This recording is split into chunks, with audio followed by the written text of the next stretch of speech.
Hi, everybody. It's Glenda McDonald, the Story Finder here, and we're pleased to welcome the OLASC delegates. And it'll take a minute for people to switch over from waiting to be watching this live. So I'm going to be behind the scenes answering any questions in the public chat. If you have questions for Rick Revelle, please put them in the chat. You'll have to identify yourself through YouTube to do that, although you can watch the questions if you're not logged in or anything. And start your question with a Q or the word question in caps, because we'll have a ton of things happening in the comments and I need to star the ones that we're going to be showing on the screen. So I am now going to pass it over to our publisher, Tina Crossfield. Take it away. Hello and welcome to hold on a second. Welcome to the Crossfield Publishing booth at the Ontario Library Super Virtual Conference. My name is Tina Crossfield and I am the publisher. We are live at our booth and on YouTube, and this session is being recorded for your view later or to share. That would be great. Before we get started with author Rick Revelle, I'm going to pass the mic over to Isabel Armiento, who will read the land acknowledgement for our independent press. Thank you, Tina. So many of us are tuning in to this conference from different places, but this land acknowledgement is for St. Mary's, Ontario, which is where Crossfield is located. We would like to acknowledge with gratitude and respect the traditional lands of the Anishinaabe, the Attawandaronk, and the Tanyantati nations. May we honor their teachings. Thank you, Isabel. Before I pass the floor over to Rick, I'd like to tell you a little bit about him. Rick Revelle was born in Smiths Falls, Ontario. He worked for Nortel for 30 years and retired in 2002. He belongs to the Ardoch Algonquin First Nation, and his early years were spent in Wilton and Odessa in Ontario. After that, he lived in Glen Burnie, and since 2019 in Napanee. He has a black belt in judo, and in the 70s and 80s coached softball, and he won 2 intermediate and 1 junior A Ontario championships, and he also coached 3 Canadian championships. He's actually in the Loyalist Township Sports Hall of Fame. His previous books, I Am Algonquin, Algonquin Spring, Algonquin Sunset, were published by Dundurn Press. Crossfield Publishing of St. Mary's has published the final novel of the series, Algonquin Legacy, and was released in the fall last year in 2021. The series takes place on both sides of the St. Lawrence River Valley and the Great Lakes and to the Rocky Mountains during the years of 1320 to 1350s. Without further ado, I'm going to pass the mic over to Rick, and I believe he's going to begin with a reading. Hi, how are you? My name is Rick Revelle. I just want to give a shout out to somebody. Hopefully he's up watching today. Rick Kellenbeck from Elfin, Ontario. If you don't know where Elfin, Ontario is, it's between Ampa and Maverley. And I don't know if that's going to help you any. Just east of Snow Road. I had a book signing back there. Rick's been a friend for over 60 years, and he has a record store there called Rock and Rick's Record Store and the Elfin Food Truck. And I had one of my most successful book signings ever, including bookstores, in the small town of Elfin. So if you're ever around that area, you got to stop in during the summer. Hi, Rick. Okay, I'm going to read from my book, Algonquin Legacy, which is the 4th and final novel of the Algonquin Quest series, which takes place during the 1300s. And it follows an Anishinaabe group, basically across Canada. And if you read all 4 of the books, you would have started in you would have visited Newfoundland, all the way across the Maritimes and Ontario and Manitoba, to the Rocky Mountains and down south through the Dakotas. It follows a family unit of Amawini who are in the and the after contact name was Algonquin, but we call ourselves the Amawini. And the trials and tribulations of this family group, and as they group together with allies and where they end up. Every place that's mentioned in all four of my books, you can travel, visit to. The places that I talk about are actual places where the native communities grew and prospered, and it's all pre-contact. And I use the languages and the vernacular, and the books are used in certain school boards across Canada, notably some of them that I actually know that I visited, the Frontier School Board in Manitoba, the Limestone District School Board, the Cali School Board here in Kingston area, and a few other school boards. My books can be bought any place in North America, and they're available in every library in Canada. So this, I was kind of down to two stories. One, which is the first chapter, which is a Nookie, who's a Amawini son of Mahingan. Him and his two children were out hunting antelope, and they had to survive during a blizzard. And this other one that's further on in the book, and I've decided I'm going to read the one that's further on in the book, and it's called the Blackfoot Camp, and it's just in the spring of the year. It's near the Rocky Mountains. In the Blackfoot, in the west, were one of the most fierce tribes. One of the most fierce tribes in Turtle Island during that time. They were well respected among their allies and their enemies, and they were, and even once the Europeans came, they were a force to be reckoned with. I rate them right up there with the Anishinaabe and the Rikara and the Ojibwe for powerful nations. So the person that is narrating this, his name is Sipatawa Kihayo, and his English name is, he's very tall bear. I stood on the bluff overlooking Pawakaksi Creek, Cutback Creek, Bank Creek, where my people had wintered. With the coming of spring, the snow was starting to melt, and the days were bringing longer times of sunlight and warm weather. Thankfully, our band had come through the starving moon of late winter with only a few deaths. My wife, Ipi Sowaha's Morning Star, had given birth to a son 3 days ago, and we named him May Stu, which means crow. Because just as he was born, a crow flew through the open flap of the teepee, walked around, and then left. My second wife, Ipsowaha's sister, Suta, Rain, cared for her older sister and made her sweetgrass tea to stop the residual bleeding from her birth. While all this was going on, I pondered our options. In order to gain the strength we needed to join up with the other bands at their summer camp in Buffalo Bull's Head near the Cypress Hills, the people needed a surplus of food from a successful spring hunt. We also needed healthy dogs to move the camp, but there were now over 4,000 of them, and they were also on the verge of starvation. Unlike other Plains tribes, the Blackfoot didn't use our dogs for food, but now the animals were starting to kill and eat the weaker members of their packs. A day after my son's birth, several hunters came back with 2 buffalo they had slain, but after it was divided up amongst the 40 families in camp, it proved to be barely enough. Food would be needed, and quickly. So I turned towards the intimidating looking leader of the Black Catchers, an elite group tasked with policing our camp. Their faces painted black with yellow zigzags below their mouth and eyes, these warriors were a fierce and imposing sight. I told Black Catcher, send your warriors out to any camp within a sun's walk from here.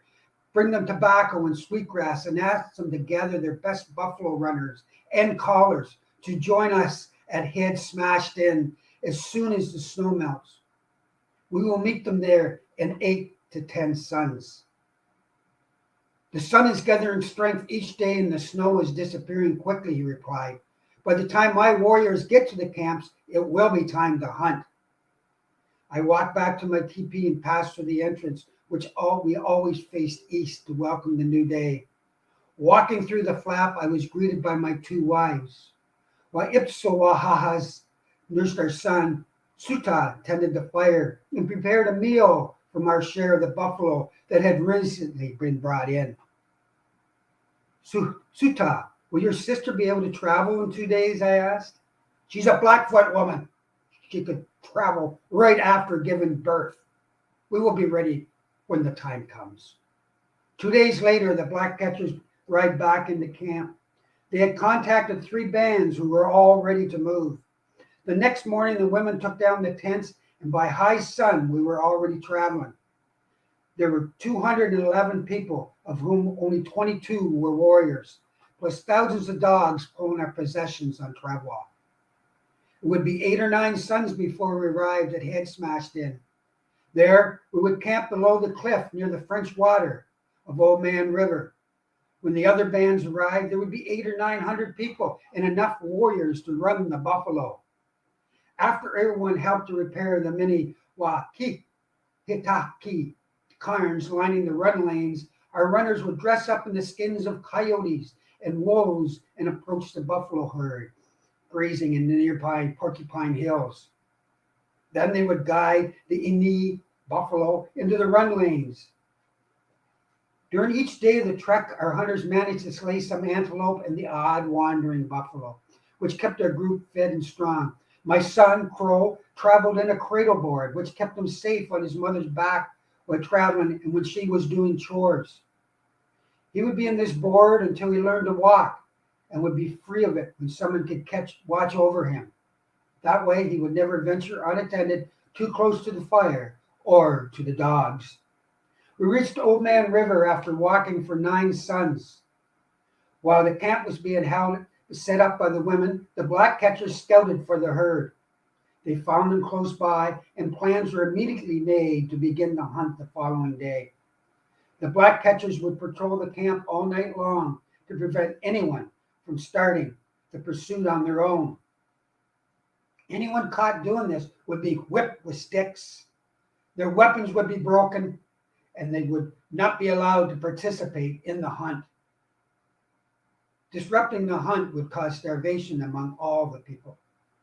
Early the following day, the runners were sent out, and around mid-morning, we could hear the dogs driving the buffalo towards us, snorting and bellowing with rage. They came in on a thundering hoot amidst choking clouds of dust, closely pursued by the barking dogs.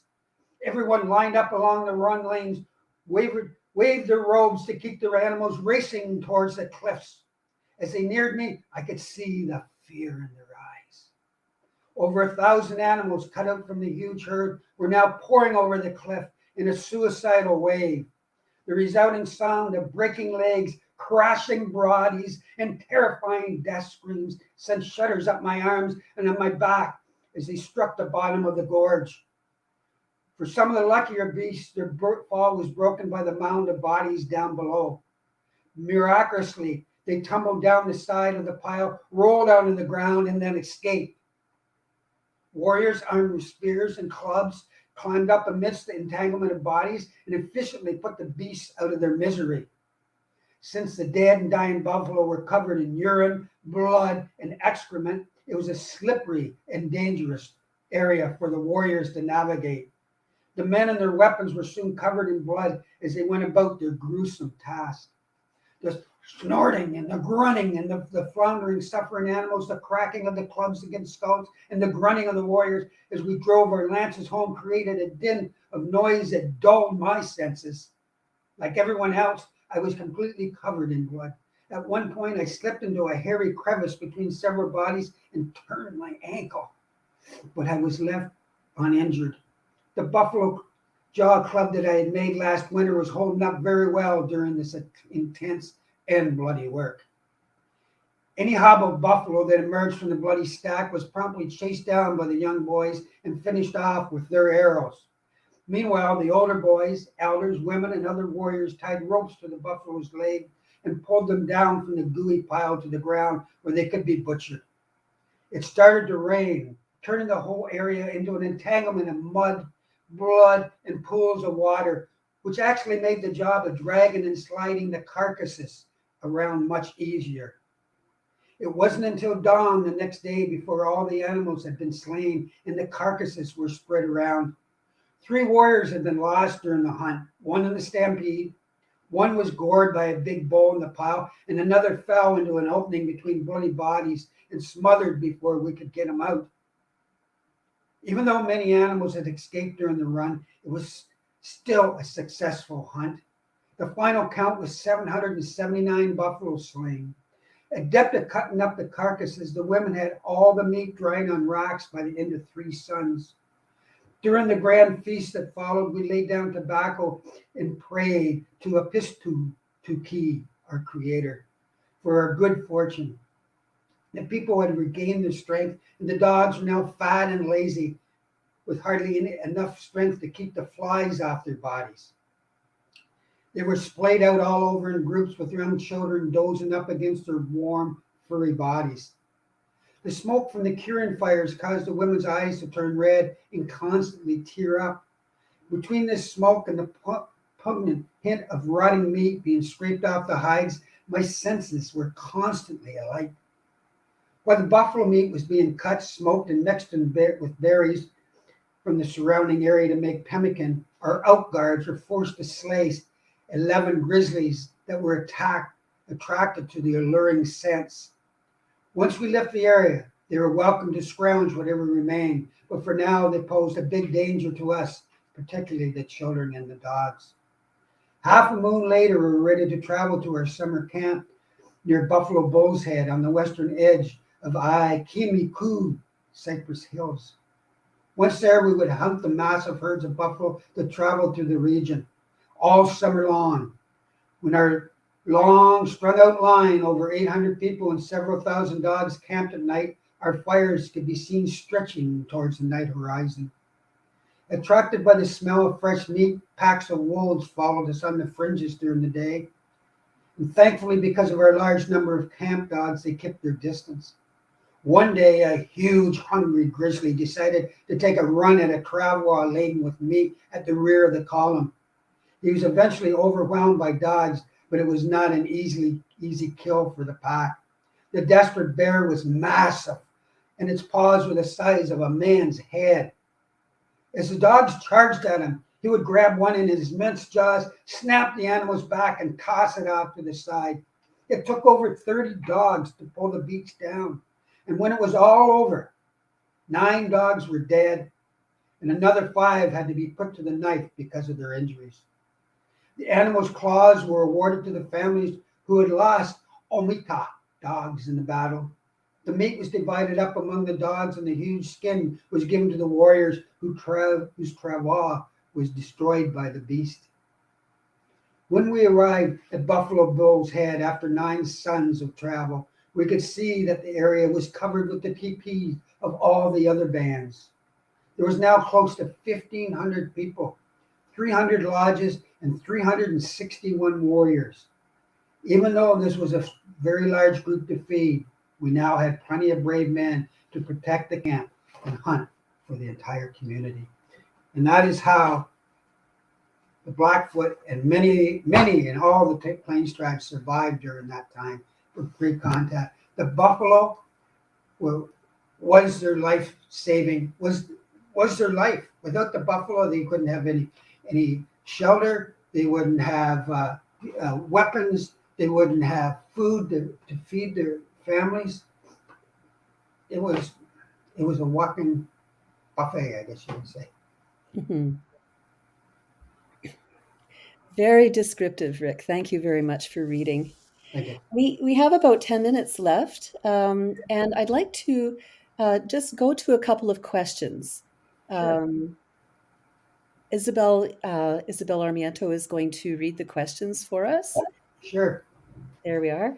Yeah, and I just going to line them up here. If anybody else in the audience has a question, please start it with a Q or the word question. All right. So the first question we have is, what is your best setting for writing? For me to write? Okay, that's easy. I love sitting on a train and writing. I've written a few, of the 5 books that I've written, I've probably written a couple on train. I took a 24-hour bus trip to Thunder Bay to do some research. They have a great museum up in Thunder Bay, the City Museum, if you ever happen to be up there. Wrote most of a book on that. Cruise ship. I have a local bar that I go to. I wrote the Algonquin Warrior Society there. I write longhand in a scribbler, and I use a scribbler like this, or a notebook, and I write longhand. And if I can get 40 or 50 pages written down, I can get 100 when I sit down at my computer, fill in the dialogue, do the research, because the research takes a long time. I love doing research because it's like being in school again and learning. So I like someplace. I have an office here where we live. Close the door. My wife kind of stays away, but all my ideas come with maybe a beer in front of me, or on the train watching the scenery go by. Or that's I love that. I really miss the train now. I haven't been able to get on the train for the last couple of years. So hopefully that answers your question. Yeah, that sounds very picturesque. Our next question is, how is this book, Algonquin Legacy, related to the Algonquin Warrior Society? Okay. I'll do some unabashed promotion here. Oh, yeah. At the very end of the Algonquin Legacy is the first chapter of the Algonquin Legacy, which takes place in the 50s. Algonquin Legacy, Algonquin Warrior Society, which takes place in the first chapter, takes place in the 50s. The Algonquin Warrior Society begins about 8/10 of the way through this book. A young group of women, a Cree woman and an Anishinaabe woman, Nuki's daughter, they start up the society, and it's to guard the women and children, and it became a 650-year-old society, and the Algonquin Warrior Society. That book takes mostly in place in the early 2000s. Starts off in the first chapter. There's at the ending of the book, there's the last chapter, the last couple of chapters, there's a lot of stuff that's going on that's going to introduce you to the Algonquin Warrior Society. You'll meet some characters that you don't think, or they don't find out till you get in the Algonquin Warrior Society who they are. And it's about, to put it plainly, kick-ass Native women who take it upon themselves to protect their people, their women and children, to do what the police cannot or will not do, and they all have PhDs and masters, and they all are black belts. They all are well educated. They don't use guns. They use an ancestor. You're all identified by the tattoo of those two blue feathers. Their men are hand-picked, but the men obey orders. They're there as part of the Native Society, and they're ran by called agents, who are older women, and the money is supplied, and they're well funded, and they're the Guardians fund them. Don't know if I'll ever release who the Guardians are, but you may be very surprised who the Guardians are. And without going too much, there's a lot of things that happen in the book that you're going to say, well, it's amazing. And they all take place in actual spots in Canada. A lot happens in Odessa, Ontario, where I'm from, and Kingston, and BC, and Albuquerque, and all over the place. So, and I'm just working on the second book. So this Algonquin Legacy leads in where it starts, and the continuation. I'm really excited about the Algonquin Warrior Society. Oh, yeah. I sent it out to only women for pre-reads across Canada, and I got a lot of them. They all liked it. So it sounds really cool. Okay, our next question is, How did you incorporate the Indigenous languages into your books? Smoothly. That was one of the things when I started writing my books. I didn't get published till I was 61, and I'll be 70 this year, and I'll have 5 books out, with the 6th one started. And I knew at my age that I had to do something unique, something different that wasn't out there, and so right away I decided I'm going to write about 1300s precontact. And if I do that, I got to use the native languages in the vernacular. So I took a lot of research. I have an Algonquin lexicon, and I found a Mi'kmaq talking dictionary online. It's run by, among the many people, Joe Wilmot in Lescouche, Quebec. It's a very, you just Google Mi'kmaq talking dictionary, you plug in your word like wolf, and it'll come back, and 3 different elders are pronouncing it. It's fantastic.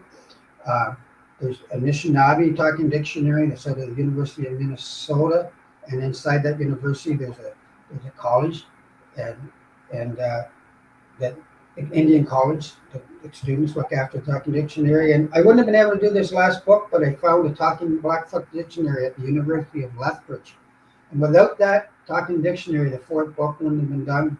Probably Elvis Warrior Society wouldn't have been done in the framework that it is. So I love putting the languages in. I only use it for the people's names, place names, and I have to do a lot of research. I have to phone a lot of people sometimes, like especially the last book, Saskatchewan, to find out Anishinaabe and Cree names because I couldn't travel, and just and animal names. So it's not, you don't open the book and it's all native languages. And for the 3rd and 4th book, the pronunciations are in it, because that's just when the talking dictionary started coming out, where the communities of group found elders that could speak the language, and now it's there forever, which is very important. There's a lot of people, the languages aren't that prevalent because of the residential schools. It was that brick wall, and it just stopped it. So you got to put up your hand to stop me once in a while, because I'll carry it. No.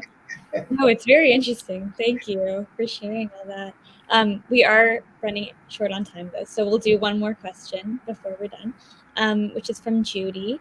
So Judy says that she's heard you say that you started the series because there's so little written about the Algonquin people.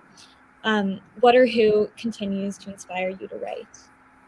Yes, she's correct when she says little about Algonquin people. Because when I started to write, when I retired 20 years ago, I loved reading nonfiction, historical fiction. There wasn't anything written about the Algonquin people. You could find the Anishinaabe, the Anishinaabe, the Sioux, the Apache. It just goes on. Nothing written about us. So I just pretended it was a big jigsaw, and I started reading books, and I started finding something here, something there, and I created stories out of it. And that's and really, if you Google Algonquin, there's not a lot come up, and mine is the only series so far that I think. What inspires me to continue to write? People that read my books and say they enjoy them. The school boards that use them, I am Algonquins, and it's 6th or 7th printing. It gets used in the school boards a lot, and I have to give Crossfield so much credit, because the series wasn't completed without Tina. I'm proud of Algonquin Legacy, and I'm happy that I uncovered this treasure called Crossfield Publishing. Thank you. Thank you, Rick. I really appreciate that. That was very kind of you. You might have to change it to Crossfield/Napanee. Okay. All right. So we're kind of wrapping things up now. I want to sincerely thank you for being with us and for reading for us. And for our viewers out there, Rick has another session coming up about the Elk Whistle Warriors Society, and it's tomorrow at 12:45, I believe. Okay. And Rick will be reading, actually for the first time, from that new book. So I'm hoping that you can all join us. Many thanks to our producer, Glenda McDonald, to Isabel Armiento, who gave great assistance with backstage and with questions, and for reading our land acknowledgement. And to all of our viewers, thank you so much for being with us. Until next time. Farewell. Half an hour sure blows by. It It goes sure by does. fast. Yeah. Yeah. So make sure that you watch us tomorrow. It'll be another great session. And if you go to the Crossfield Publishing Facebook page or their Twitter account, you'll see links to each of the sessions for tomorrow. I've also, from my own, if you search the hashtag The Story Finder, you'll find me on internet everywhere as well. And on my social media, I have posted links to all of the sessions tomorrow, or just send us a message and we'll take care of you. But anyway, so we're going to sign off now, and any second we'll be gone, and see you tomorrow. Bye, everybody. Bye. Bye, everyone.